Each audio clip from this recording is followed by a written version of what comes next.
شہید قاسم سلیمانی کی ایک مجلس کر رہے تھے. مجلس نے تمہارا کیا بگاڑ دیا ہے؟ فرش اعضا نے تمہارا کیا بگاڑ دیا ہے؟ آپ سمجھیں یا نہ سمجھیں، فرش اعضا نے ان کا بگاڑا ہے. بم بلاسٹ کرنا ہی اس بات کی دلیل ہے کہ ظالم کے لیے خطرناک شے کوئی ہے تو فرش اعضا حسین.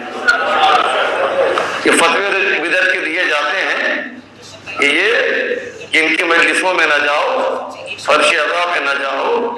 یہ فتوے بتا رہے ہیں کہ کوئی ان کو ٹینشن ہے، کوئی نقصان ہے ان کو. یہ اپنے جانتے ہیں کہ یہ اپنے مکروہ مقصد میں اس وقت تک کامیاب نہیں ہو سکتے ہیں جب تک کہ ایران کے پاس کربلا موجود رہے.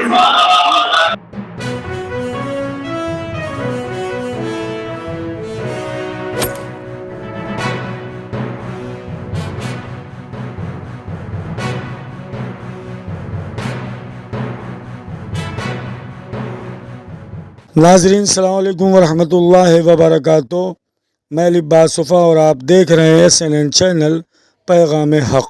ترجمان شیعہ علماء بورڈ مہاراشٹرا. کرمان بم دھماکہ دشمن کی بزدلانہ و ناکام سازش.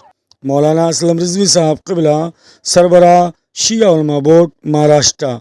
اسلامی جمہوریہ ایران کے ساؤتھ ایسٹ میں واقع مشہور شہر کرمان کے بزدلانہ بم دھماکے کی مذمت کرتے ہوئے شہر پونا پمپری میں نماز جمعہ کے خطبے میں مولانا سید اسلم رضوی نے کہا کہ اس دھماکے نے یہ ثابت کر دیا ہے کہ ایران کے دشمن بزدل بھی ہیں اور ظالم بھی ہیں.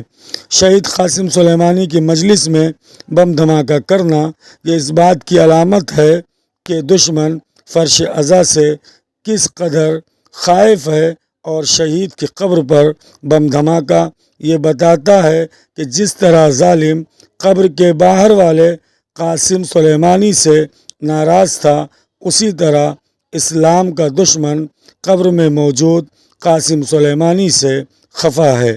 انسانیت کے دشمنوں نے یہ دھماکہ اس لیے کیا کہ ایران کی غیرت مند اور شہید دوست و شہید پرور قوم کے جذبے ایمانی کو سرد کر سکے. لیکن ان لوگوں کو یہ نہیں معلوم کہ یہ قوم شہادت سے نہ کل ڈری تھی نہ آج ڈری ہے. تاریخ گواہ ہے کہ خنجر بکف درندوں نے جتنا ہمیں قتل کیا، ہمیں تہ تیغ کیا، ہمارے عزم و استقلال میں اتنی ہی مضبوطی آئی. آج پونا کی نماز جمعہ سے ظالموں کو مخاطب کر کے مولانا اسلم رضوی نے اعلان کیا کہ ہمیں قتل کرتے کرتے تمہاری تلواریں دھاریں کند ہو جائیں گی، لیکن ہمارے جذبہ ایمانی سرد نہیں ہوں گے.